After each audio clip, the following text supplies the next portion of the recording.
Le Parc d'Olin vous présente le Week-end sportif. Le sport sur Grand Lille TV, le week-end sportif avec Guillaume Van der Schag, le rédacteur en chef de Sprint Magazine qui nous a rejoint. Bonjour Guillaume. Bonjour Adrien. Notre consultant, notre spécialiste pour faire un tour complet de l'actualité sport. Ce week-end dans la région démarre avec le football, la Ligue 1. Et ça y est, malheureusement, Lille est bon dernier au classement.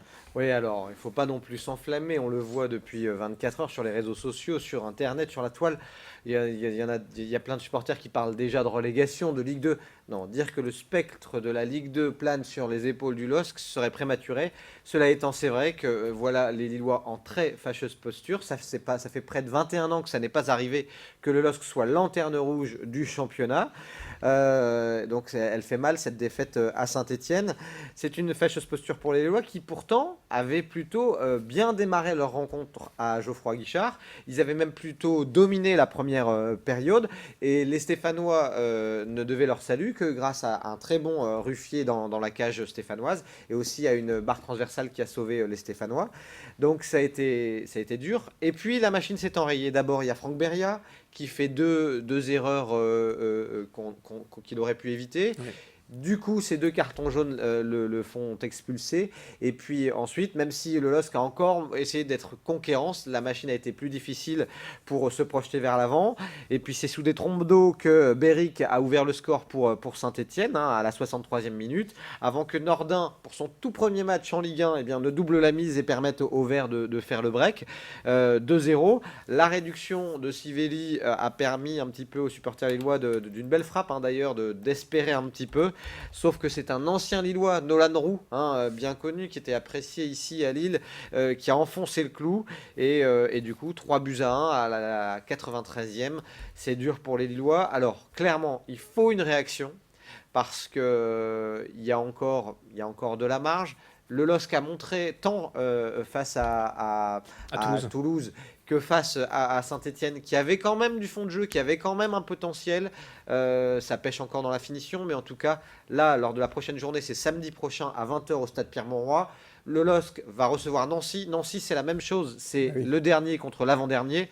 Mais le LOSC, franchement, n'a pas le jeu pour être dernier. Il peut peut-être pas prétendre à une des 5 premières places en ce début de saison, mais être dernier de Ligue 1, c'est pas logique. Donc il faut une réaction pour que les choses rentrent dans l'ordre, pour qu'on remette un petit peu l'église au milieu du village. Mais c'est vrai que Nancy semble la victime idéale, finalement à la portée largement des Lillois pour relever la tête. En Ligue 2, là, c'était le derby, victoire de Lens.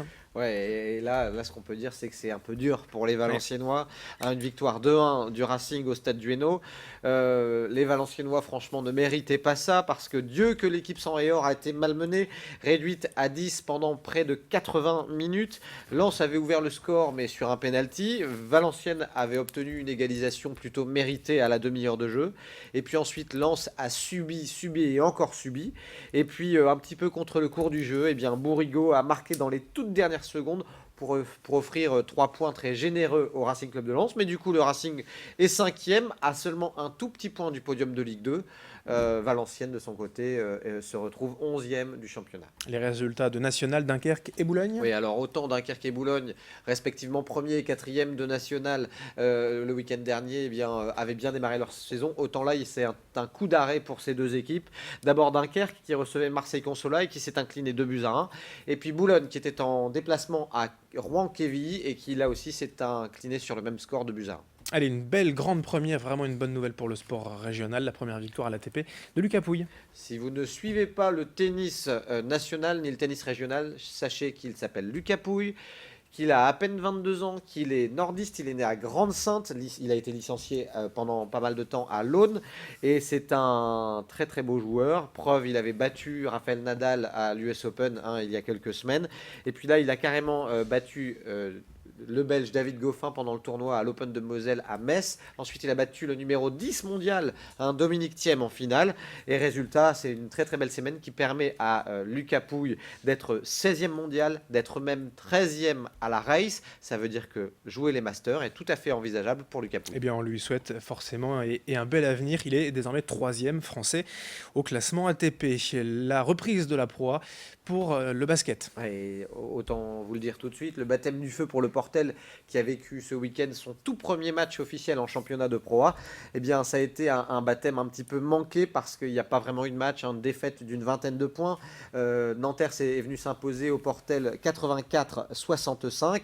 Il y a encore beaucoup de choses à peaufiner du côté du Portel, même s'il y a quelques beaux joueurs. Pour l'instant, le Portel a pu mesurer tout le travail qui reste à faire pour être au niveau des autres équipes de Pro A. Une autre défaite qu'on n'attendait pas forcément, c'est la défaite du BCM Gravelines en déplacement à Hyères-Toulon, 75-62, mais là ça devrait rentrer dans l'ordre très rapidement. Et puis en Pro B, avec la Leaders Cup, eh bien, Boulogne a battu le Havre, tandis que Denain a perdu à Saint-Quentin. Le handball et la division 1.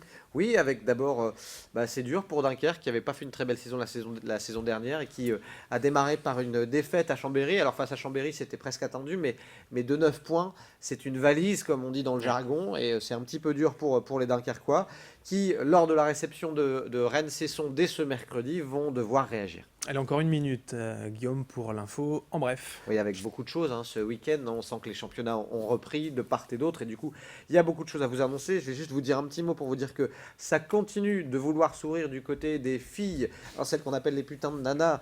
Le LMRCV qui s'impose à Montpellier, son éternel rival. Victoire 13-10, serrée, mais une victoire précieuse. Elle comptera dans ce championnat, cette victoire. Et puis un petit mot des Foulées Lambert sartoises qui avaient dû annuler leur semi-marathon, mais il y a eu un beau 10 km, une belle affluence, et c'est le Kenyan Koskei qui s'est imposé en un peu plus de 30 minutes, 30 minutes 06, devant le régional de l'étape Jamel Bachiri qui a terminé lui en 30 minutes et 50 secondes. Une belle affluence également pour la course des terrils, Philippe Lecourt qui s'est baladé, lui qui était un spécialiste de l'ultra-trail qui l'a facilement emporté sur le 25 km en 1h47. Et puis un mot pour vous dire que lors des pyramidales, c'est du VTT, eh bien c'est le duo Pierre Collard et Thibaut Vanier qui s'est imposé. Voilà, on a été complet sur le week-end sportif grâce à vous, Guillaume. Belle semaine et à vendredi. À vendredi. Merci de votre fidélité. Tout de suite à suivre vos prévisions météo. L'info continue sur Grand Lille TV.